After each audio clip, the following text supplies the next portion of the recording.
কোটা বিরোধীদের যে আন্দোলন, সেই আন্দোলন এই মুহূর্তে বায়তুল মোকাররমের দক্ষিণ গেটে অবস্থান করছে এবং দেখছিলাম যে তারা আসলে সামনে একটা গাড়ি, আরেক হচ্ছে বৃষ্টির বাধা, তবু কিন্তু তাদের যে ঝড় বৃষ্টির বাধা উপেক্ষা তারা বলছেন কোটা বিরোধীদের যে কর্মসূচি, সেই কর্মসূচি কিন্তু চলছে। তারা এই মুহূর্তে বায়তুল মোকাররমের দক্ষিণ গেটে অবস্থান করছে। তাদের মেধাবীদের খবর দে, সারা বাংলায় খবর দে, দিয়েছি তো রক্ত, সেটি আপনাদেরকে দেখানোর চেষ্টা করছি। বৃষ্টির মধ্যেও তাদের এই কর্মসূচি চলছে।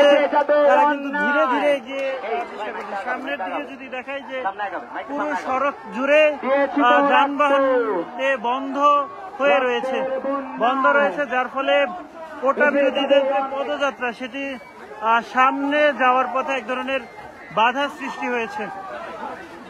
তারা কিন্তু বৃষ্টিতে ভিজে অপেক্ষা করে তারা তাদের যে কর্মসূচি সেটি এগিয়ে যাচ্ছে।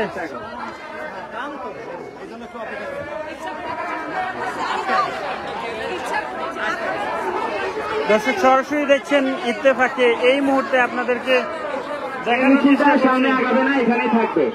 জ্যাম যখন ছুটবে তখন আমরা মিছিলটা নিয়ে সামনের দিকে অগ্রসর হব। সরাসরি দেখছিলেন ইত্তেফাকে। আমরা কি ক্লান্ত হয়ে গিয়েছে? বৃষ্টিকে আমাদেরকে দমিয়ে দিয়েছে। সরাসরি দেখছেন বৃষ্টির বাধা উপেক্ষা করে, পুলিশের বাধা উপেক্ষা করে তাদের যে আজকের কর্মসূচি কোটা বিরোধীদের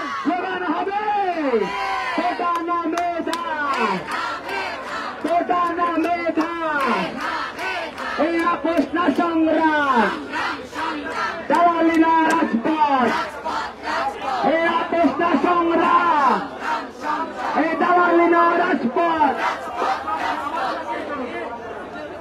কোটা বিরোধী আন্দোলনকারীদের যে আজকের পদযাত্রা এবং স্মারকলিপি প্রদান কর্মসূচি, সেই কর্মসূচিতে কিন্তু ঢাকা বিশ্ববিদ্যালয়ের শিক্ষার্থীদের নেতৃত্বে এগিয়ে চলছে এবং তারা সহ ঢাকা বিশ্ববিদ্যালয় সহ রাজধানীর যে বিভিন্ন শিক্ষা প্রতিষ্ঠান রয়েছে, সাত কলেজের শিক্ষার্থীরা রয়েছে, Titumir college, Dhaka college, Suhrawardy college এবং বদরুন্নেসা, ইডেন, প্রতিটি কলেজের শিক্ষার্থীরাই কিন্তু তাদের নিজ নিজ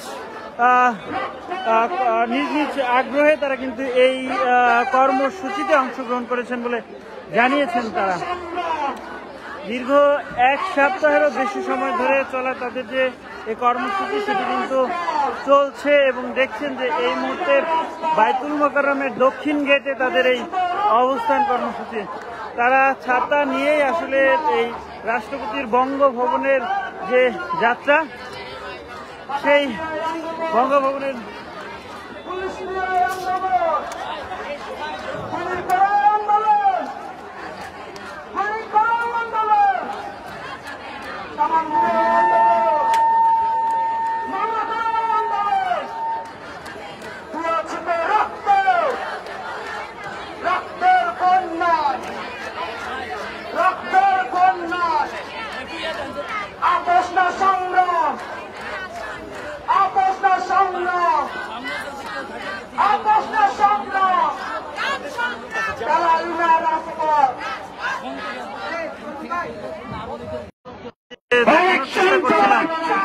কিছুক্ষণ আগেই কিন্তু বৃষ্টি হচ্ছে এবং সেই বৃষ্টির মধ্যে তারা তাদের যে কর্মসূচি নিয়ে এগিয়ে চলছিলেন।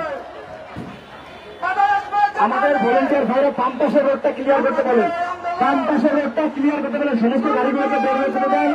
সামনে মাঝখানে গাড়ি রেখে সামনে পুলিশ দাঁড়িয়ে আমাদের মিছিলকে দুই ভাগ করে দেওয়া হয়েছে। এর মধ্যে নিশ্চয় একটা কিন্তু আছে।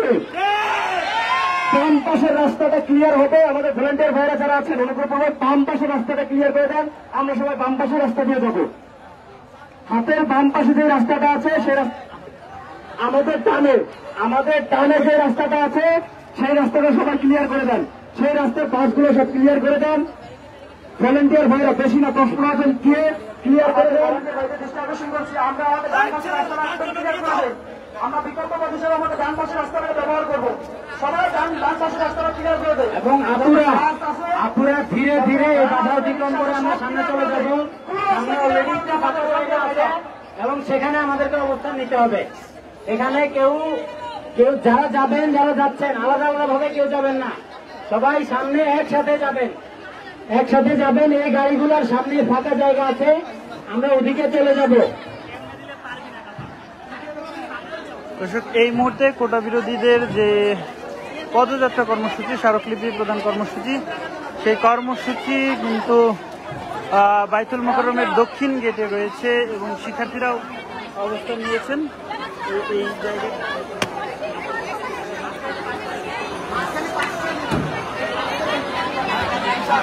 তাদের দক্ষিণ গেটের যে অবস্থান সেটি দেখানোর চেষ্টা করছিলাম আপনাদেরকে। সামনে কিছু আগে আমরা দেখছিলাম পুলিশের মানব ব্যারিকেড ছিল, সেই ব্যারিকেড ভেঙেই কিন্তু তারা সামনের দিকে এগিয়েছিল। এই মুহূর্তে আমরা দেখছিলাম যে সম্ভব না, তার পাশাপাশি 2-3 জনের জন্য একটা পলিথিন দিবেন যাতে আপনাদের ফোন বা ওয়ালেট না বেজে, এই দায়িত্বটা আপনারা পালন করুন। আর আমাদের ওইদিকে রাস্তাটা ক্লিয়ার করা হয়েছে, সবাই ওইদিকে চলে যায়, আমাদের ওইদিকে রাস্তাটা ক্লিয়ার করা হয়েছে। সড়ক পরিবর্তন করছেন আন্দোলনকারীরা। তারা যে সড়কটিতে এসেছিল সেই সড়কের সামনে আসলে পুলিশের একটি ব্যারিকেড ছিল, সেই ব্যারিকেড উপেক্ষা করে তারা সামনের দিকে এগিয়ে বাইতুল মোকাররমের দক্ষিণ গেটে এসে পৌঁছায়। তারপরেই আসলে যানজটের সৃষ্টি হয়। এখনো দেখছেন প্রচুর যানজট রয়েছে, সামনে গাড়ি রয়েছে, যার ফলে কোটা বিরোধীদের যে পদযাত্রা সেটি সামনে এগিয়ে যাওয়া সম্ভব হচ্ছে না, যার ফলে তাদের যে সড়ক সেটি, তাদের যে পথ সে পথ কিন্তু পরিবর্তন করতে হচ্ছে।